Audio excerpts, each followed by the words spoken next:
Well, our next speaker is truly what I like to say, a man on a mission.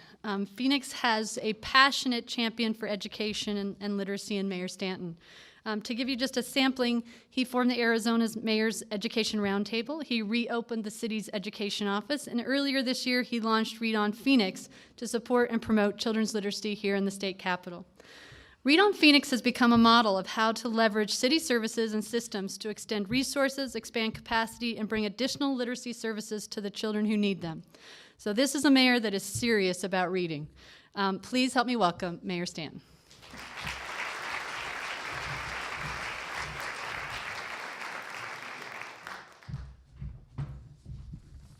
Terry, you just gave my whole speech. It's over. Thank you. We've done a lot of stuff in the city of Phoenix, but we have a lot more work to do. And thank you for saying that. We do have a passion for education. If you grew up in the Stanton family in West Phoenix, you couldn't help but have a passion for education. I have a sister who's a special ed teacher in the Cartwright district in West Phoenix. My brother is now had started a career in business, but then he saw the light and decided to switch gears and go into education and was a teacher and a principal. And now he's a superintendent of Humboldt District. But most importantly, my mom was an English teacher, and she was a good English teacher, a stickler for grammar, a stickler for punctuation. And I remember taking every paper I would ever write.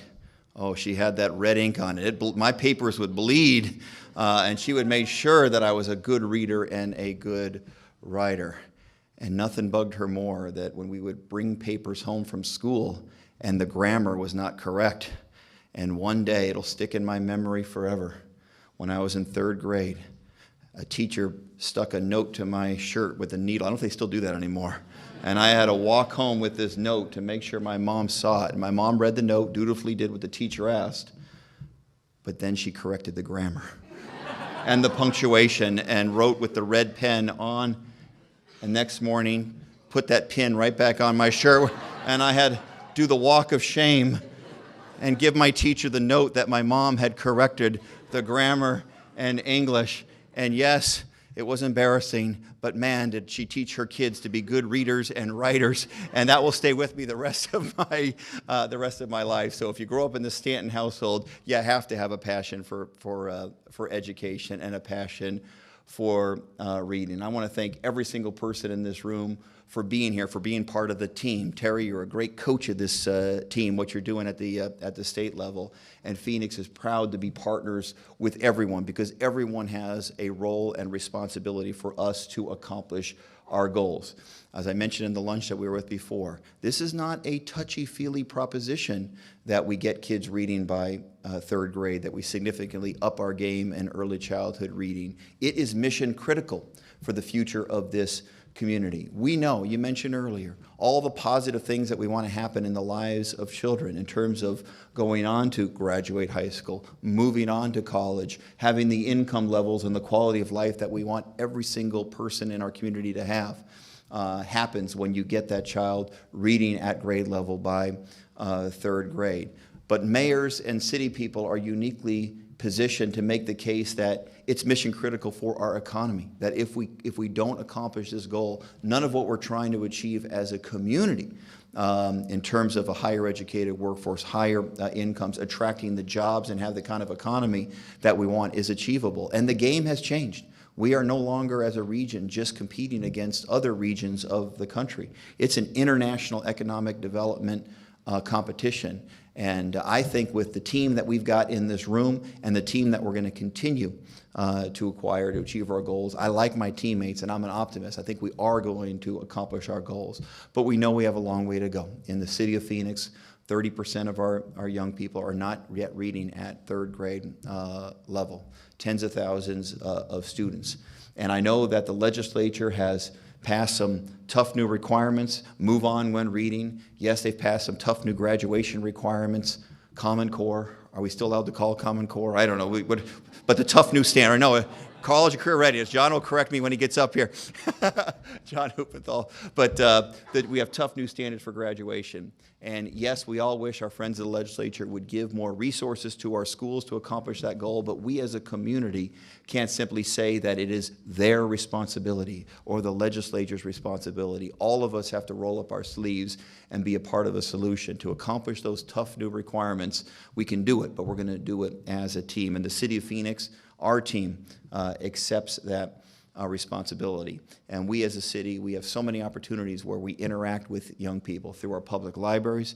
John told a good story about his library story growing up. I had the exact same one at Choya Branch Library at Metro Center was our local library, and my mom took the 4 Stanton kids there every single Saturday, and we walked out with that big pile of books. She made sure that we used our Phoenix public libraries to make better readers of the Stanton kids, through our library programs, through our after-school programs, through our public housing programs, park and recreation, the list goes on. And we need to ensure that every single one of our contacts with young people is aligned to ensuring that they are better readers and stronger readers. And I just want to particularly say thank you to those professionals that are here that work in our PAC after school program. Your work to better train your employees to make sure that they can be better reading tutors and helpers for those young people come to after-school programs is going to make a big difference. To our friends, I see Rita Hamilton is here from our library programs. There is no more innovative department in our city. I know our state library is here too, so it goes for the state and the county and all the other libraries representative. There are no more creative, innovative people that I've ever met in my public life than in our libraries. And now they are on the mission to make sure that our libraries become reading centers through our own librarians, as well as having thousands of volunteers ready and willing and able to help young people, particularly those young people that may have fallen a little bit behind and need a little bit of extra help. City of Phoenix is your full partner in making that happen. And I also want to give a special thank you to the Arizona Diamondbacks. I don't know if they're represented, but they recently gave our library a significant grant so that we can hire reading specialists to go into our after-school programs and make sure that those kids that need a little extra help are going to receive the help that they need.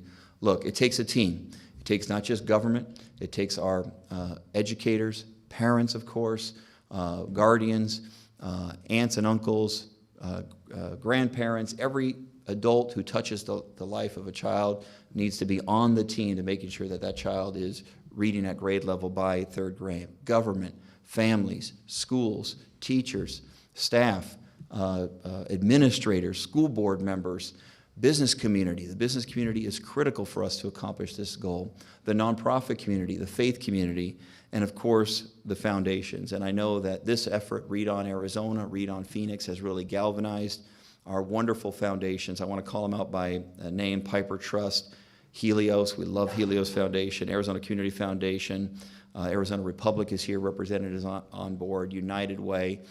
We have great foundations in our region, and they are totally aligned behind this effort, and I could not be more proud as mayor. And so let me do 2 quick things. First, I won't read the whole thing, but I wish I had more power as mayor, but one power I do have is to issue official proclamations. And so I won't read all the reasons why, because Terry, I think you went over all of them, but that, which is good. But I'm going to make today officially Read On Phoenix Day in the city of Phoenix, so we officially issue that proclamation.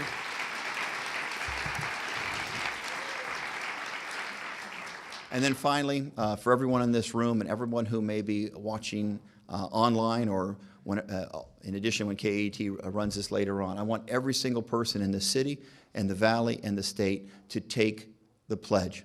Go to the website for Read On Arizona, which I'm sure will be given later. Take the pledge, and the pledge can be so many different things. First, support your local school. Go volunteer in your local school. If you're a business, encourage your employees to spend some time in our local schools reading to kids. Maybe make a financial donation, like our friends at Target mentioned earlier, providing books to a public school. There are so many ways that you at home can be part of our team to making sure that every single young person in our city and state can read by 3rd grade. So I politely suggest all of you, heck, I challenge all of you, take the literacy pledge. Read On Phoenix. We're proud to be part of the team. Have a great summit. Thank you so very much.